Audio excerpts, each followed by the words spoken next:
We can do roll call, please. Yes, sir. Thank you, Mr. Mayor. District 1, Councilman Rios. Here. District 2, Councilman Pastor is excused. District 3, Councilman Lethan is excused. District 4, Vice Mayor Stapleton. Here. District 5, Councilman Gonzalez. District 6, Councilman Shipley is excused. Mayor Gameros. Here. We do have a quorum, Mr. Mayor. Thank you, Thank you, Shelley. Shelley. Please Please join me. join me in prayer. Dear Dear Lord, Lord, we we pray that you guide us always. Help Help us to satisfy tonight's need. Strengthen us as we make the decision on our city's budget. Let your presence be known. We We ask for a special prayer and healing within our city family for those who continue to recover either from illness or injury. Thank you, Father, for you know that you're always here to support us. We give you thanks and praise. Amen. Amen. Yes, Mr. Mayor. I pledge allegiance to the flag of the United States of America and to the republic for which it stands, one nation, under God, indivisible, with liberty and justice for all.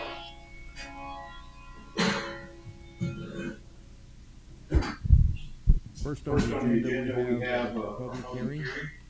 So we'll go ahead and open, and it's gonna be public hearing to adopt the fiscal year 2023-2024 final budget and the property tax levy. So we'll go ahead and open the public hearing on the final budget and the property tax. Thank you, Mr. Mayor. Tonight we have our financial consultant who's helped us put the budget together through Pat Walker Consulting. We have Tina Allen online who should be presenting to you tonight. So, Tina, can you hear us, Tina? I can. Thank you very much. Okay, thank you, Tina. Okay, I just want to thank you again on behalf of Pat Walker Consulting and myself for the opportunity to present your fiscal year 2023-2024 budget. You have seen all the detail on this budget in a previous presentation, and there have been no changes from the tentative budget to the final presentation tonight. I will simply cover a few of the guidelines that are a part of your budget, and again, go over the high-level review so that the public may comment if they wish. On the agenda, you can go ahead and go to the agenda. The next slide. Can you do the next slide for me, Yeah. Shelley? Okay, thanks.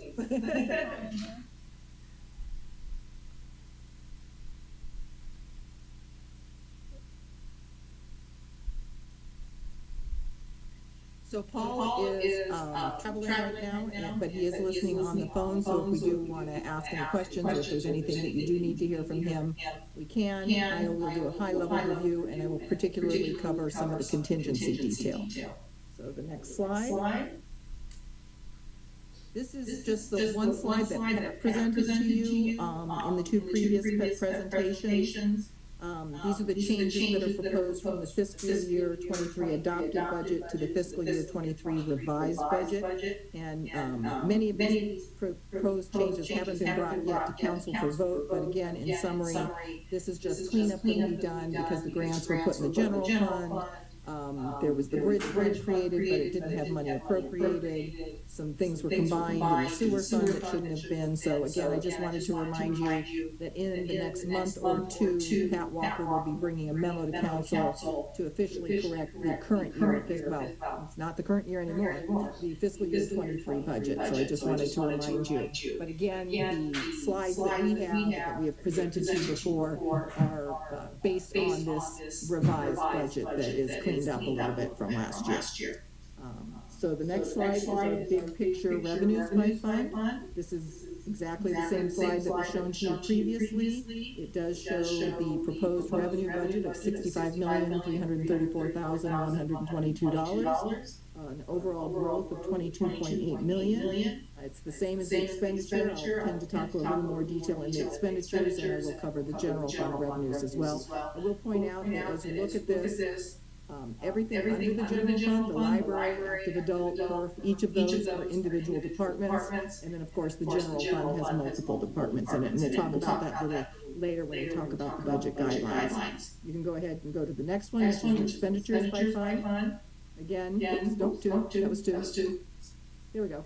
So this is the same as the revenue, well, the estimate's not the same, but the budget is the same as the revenues, because we do have a balanced budget in every fund. So the revenues equal the expenditures in every fund.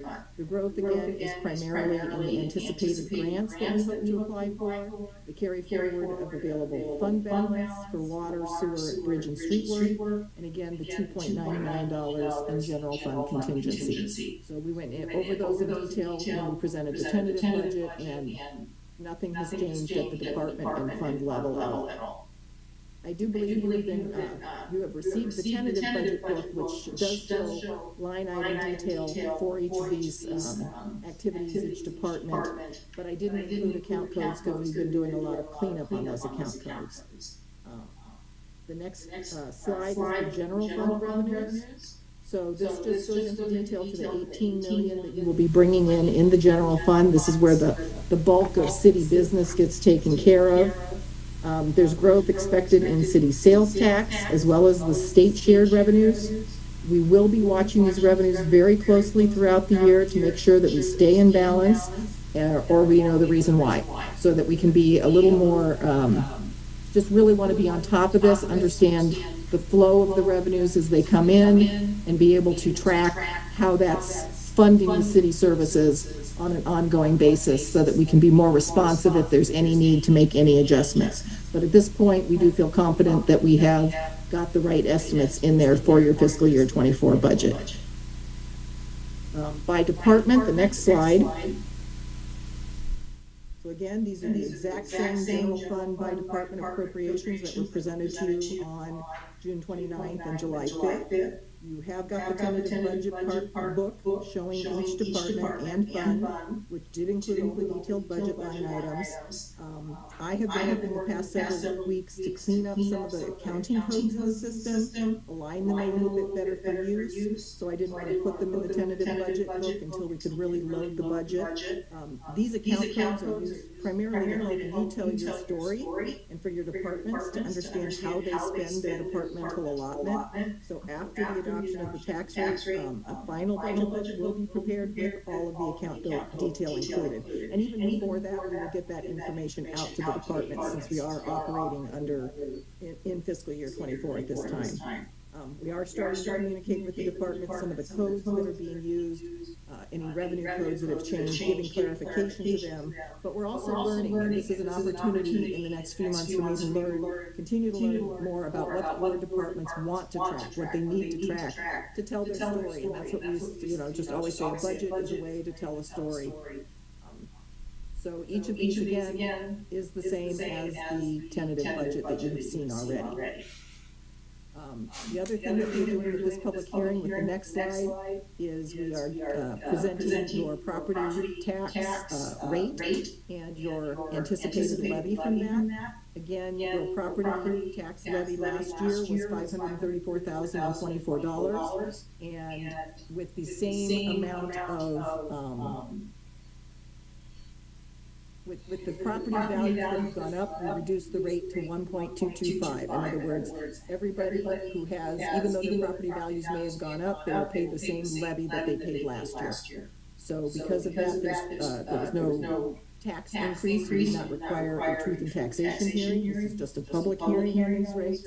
And your new levy will be slightly higher by $4,315, but that is only accounted for by the growth in construction, so properties that were not assessed in the last year. So our new rate will be 1.2255, and the levy that is anticipated is $538,328. This is what we anticipate you will adopt at your regularly scheduled council meeting on August 8th, after you have tonight's public hearing, which has been duly posted. And let's see. The next slide is really kind of the important one that we wanted to cover, and that is the budget guidelines. So this is one of the concerns I know that council has had, and so I just wanted to spell out this, that budgets are appropriated at the fund and department level. And as I said, many funds are entire departments, like the water fund is a department, the sewer fund is both a fund and a department, but the general fund, of course, has those multiple departments. So any movement of any appropriation from one department to another, one fund to another, that is not in the adopted budget does require action by the city council. So there's no moving of monies from fire to police to public works to active adult without it coming to council. Contingency funds are not to be used for any expenditures. Even though they have accounting codes, they are never to be used to expend money. Contingency funds are there so that if they are needed, come to the council, and then you move them from the contingency fund to another appropriate budget line. Because again, that doesn't tell your story to say we spent contingency. You say, we built a bridge, we did a repair, we bought a piece of equipment. So when you use any contingency funds for any reason, it comes to the council, they say, oh yes, we need to do this, and while doing this, we approve the movement of contingency funds. Budgeted expenditures up to $1,000 may be approved by the departments. Budgeted expenditures from 1,001 to 2499 can be approved by the city manager, and any budgeted expenditures, even though they're budgeted, they're appropriated. Anything spent over $25,000 comes to council for approval. Now you have other procurement guidelines in here, so there's still, different levels that require quotes or written quotes or an RFP or something like that. But these are the major guidelines. So even though we've said we're going to spend $3.5 million on a bridge, when that contract gets issued, it comes to council. So those are the basic budget guidelines, the ones that we really care about. And then I just wanted to give you a summary on the next slide. Question on this slide here. When you talk about the contingency funds for expenditures, are you talking about the 2.5 million that's carry over at this point? That's the number we have. It's actually everything on the next slide is the contingency funds. So if you want, let's go ahead and go to the next slide, and I'll talk to you about what you've got. So these are your undesignated contingencies in your budget. This is what's reported to the Auditor General as being undesignated contingencies. So that first one in the general fund is your 2.9 million, which is both your 2.5 million carry forward as well as your revenues, anticipated revenues over expenditures in this year's budget. So that's all of your fund balance available. Also in the general fund, there is 120,000 undesignated contingency in public works, and that is available for those on-call engineers, engineering firms, or survey work for those contracts that have been coming through. But any work done under those contracts, again, would be brought to council for approval, and we would move the money out of those contingency lines up into a contract line.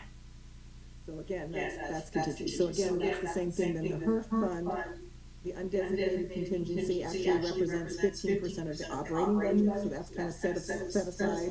That's normal practice to say in the event of an emergency, we have a certain amount of contingency. And in the water and wastewater, same kind of thing. There's either a 20 or 25% operational contingency, as well as each of those funds has that 120,000 for on-call contracts. So really, you have like 360,000 in contracts that you might want to do for on-call. We didn't know which department would need it, but if we spend it, we come to council and say, we're going to do this contract, and we're now going to move these monies from contingency up to contractual services for this purpose, and council will have the opportunity to review and approve that. Did that answer your question, Mayor? Yes, thank you. Okay. And boy, I was talking a little fast, but it's a little different when I'm not there. So what's next is the next slide, which is you can take comments, or I can answer any questions you might have. And, oh, you didn't put my little next slide. And then on August 8th, you will go ahead and adopt the levy and set the tax rate. And tonight is the special meeting following the conclusion of the public hearing. Do we have any other questions for Tina at this time? No?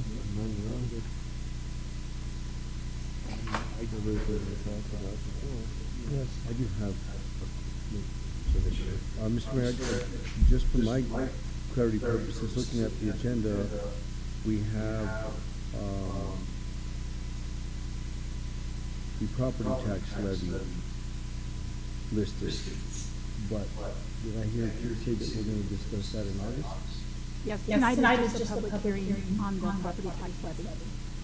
Only on the property tax levy? A public hearing, yeah, for the final budget and the property tax. The property tax action will be back on August 8th. And tonight, we're. Tonight on we're the final budget, yes. Okay, all right, thank you. You have to have a hearing, Mayor and members of council, you have to have a hearing on the property tax levy 14 days before you adopt it. So that is the purpose of having the hearing tonight. And for the budget, you have to have a hearing, and you just had to post it, which you have posted for two Wednesdays prior to the meeting. So you can have both the property tax hearing and the final budget hearing together. Did I make that more confusing? I'm sorry. Yeah,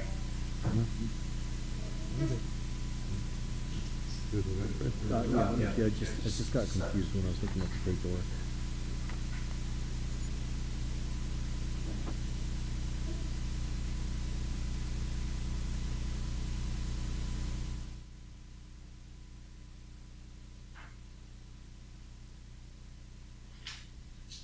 Okay, so I guess, another comment, do we have any online or?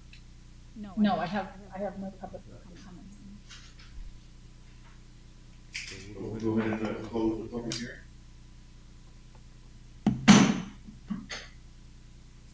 And item two then is a special meeting to consider adoption of the fiscal year 2023-2024 final budget.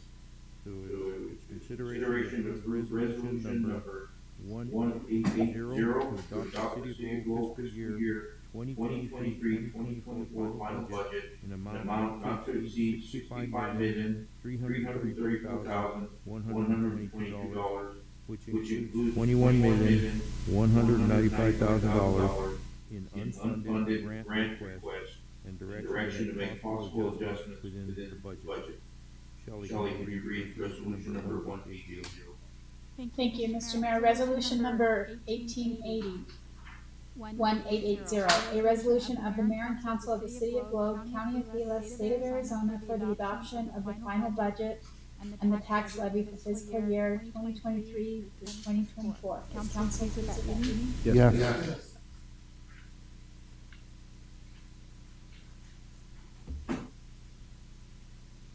Open it up for discussion or motion. Mr. Mayor, I have no comments or questions. I motion to approve resolution number 1880 as read. Second? We have a motion. Mr. Mayor, I'm sorry. If we can include the stipulation to include the soft CIP that's been presented to council within the budget book, then that will be brought back to council later in the year. And I understand that soft CIP is different than the original one. The items that were included aside over there in the last one. Paul, are you there? Yes. Mr. Mayor, members of council, can you hear me okay? Yep. Yes. Yes. So, because we're still waiting to confirm all of the contingency funds, normally we take a portion of contingency funds to use on the CIP. We're holding off on having council actually dedicate funds to specific CIP items. But it's really important to staff and the department that they transmit, that you learn what those priorities are. So the list that you have in front of you, the soft CIP, goes through the list that was submitted to me from all departments. The very top of the list are a list of items that were actually built into the budget. Those are items that we need to do or we'll fall backwards. And then the rest of it goes through different items that are ranked items as A priority, B priority, or a C priority, and then some are carry forward. So things that we had budgeted, the council budgeted last year that we need to possibly put funding together. And as you recall, last year we funded all the A's, we didn't fund the C's, we funded some B's. we're going to hold off on including those decisions in this budget until we hear back from Pat Walker and Dennis Osich and make sure that our fund balances and contingencies are what we expect them to be. And at that point, we'll come back and talk about what the priorities are and what we need to apply for. If something between now and then comes up, we would have to come to you individually and say, hey, this has become really important to keep the project going, or, you know, and move money from those. But we're going to try to wait on a case-by-case basis until we can get a surety on the contingency funds, and then we'll go through and make decisions on what we need to fund the CP, the CIP about December 8th. And I don't know if that makes sense, but that's kind of the plan. That's what it's called, soft CIP. By motioning, stipulating to include this as part of the budget book as a document, it's informational, but it makes a commitment by council to recognize department requests, and it also shows anybody who may want to fund those through some type of grant program or something, that these are council priorities. So it does help solidify what we're trying to do in our future going forward. If you, when you motion, you could modify the motion to say to stipulate to include the soft CIP list as part of the budget document. Let's see. Does that and Shelley, how about Does that answer your question, Mr. Mayor, or? Yeah, I have Yeah, I have a a question. question so On the first page where it says included, that's already in the budget, that doesn't come out of contingency. well, that is been included. That has been used by operational funds. We built that into the operational budget. So that is already baked in. It is not coming out of contingency. There are lines in the budget called capital equipment that those are filled with. Okay. And on the last page, what is the under status, PR stands for? So those are personnel requests. Those are some of the positions that were requested but we weren't able to fill. We do not. I don't believe that we're at a point right now where we can have those in with confidence. But I felt it was important that and the director wanted to let you know that is where we're heading in the future. I don't see those happening unless there's a heightened urgency for that. But I didn't want to. I wanted to let council know that you know departments are looking to add people on for certain needs. And so I took the liberty of adding them on, but I didn't try some. It's more important for the council to know, you know, if we as we grow, that's the next step for personnel. If I may, Mayor and council members and Paul, if you look at the back of the tentative budget book, there is a capital improvement paragraph, and I believe what Paul is wanting is that soft CIP list be included in the final budget book. As a matter of record, in the final budget book, that there is a stated wish for those items. Is that correct, Paul? Yes, thank you.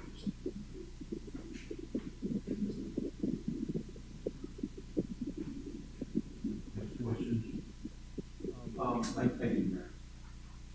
So that draws a few more questions for me. So the first one is the listed items on the soft CIP are items that are only the items that can be requested in the next fiscal year. There's no trade-off. If we find that, or if the department heads find that this is a necessary item, this is the only list they can choose from, correct?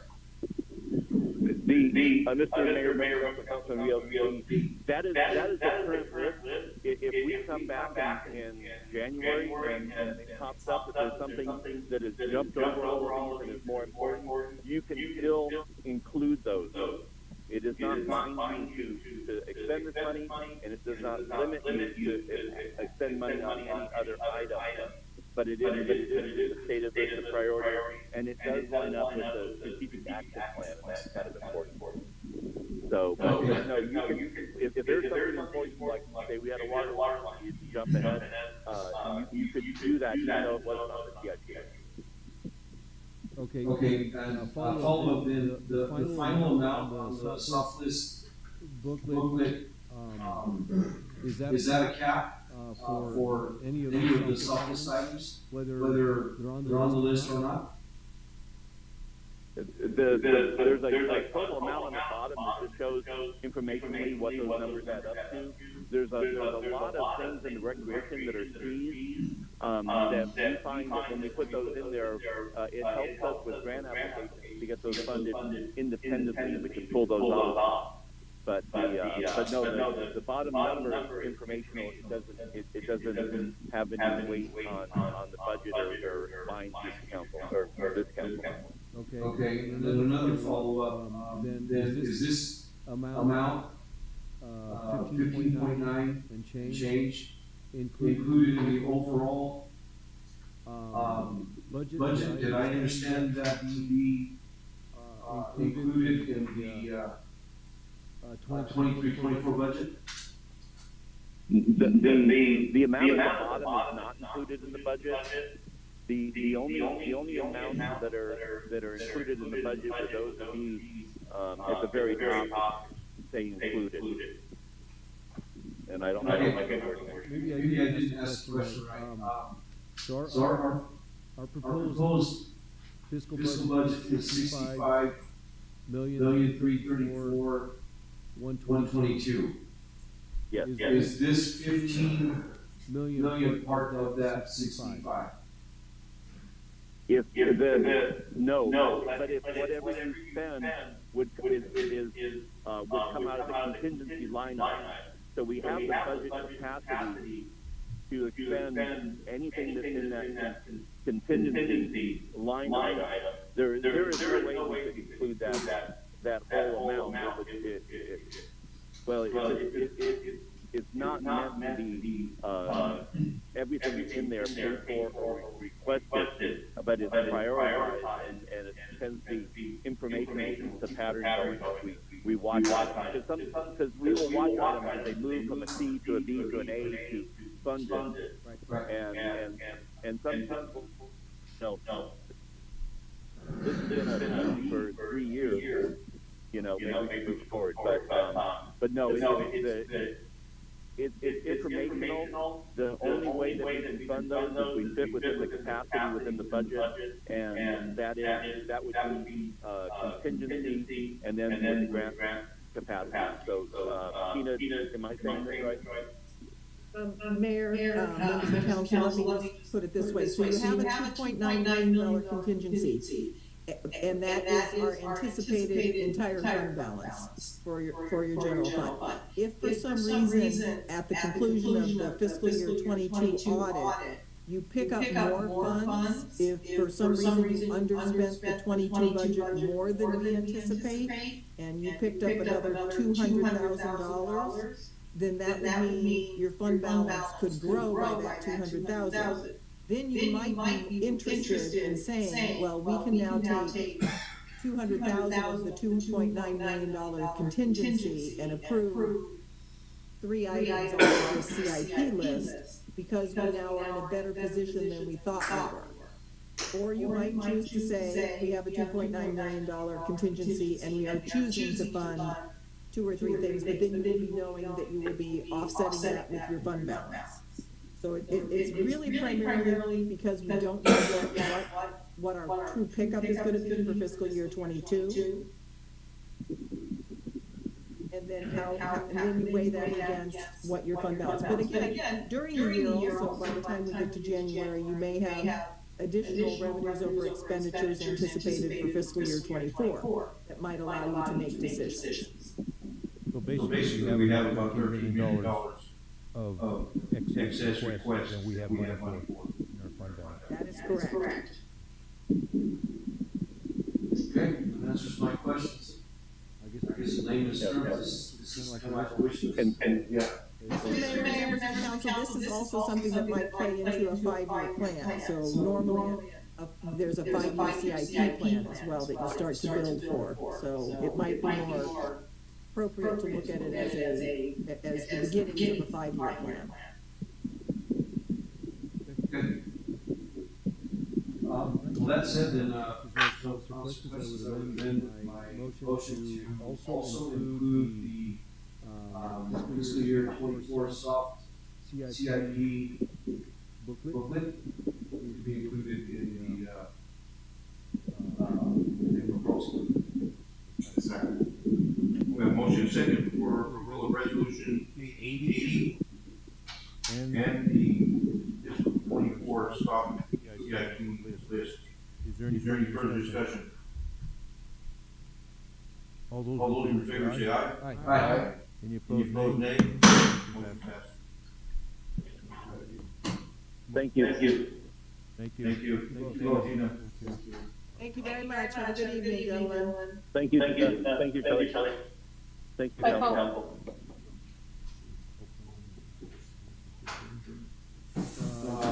Motion made.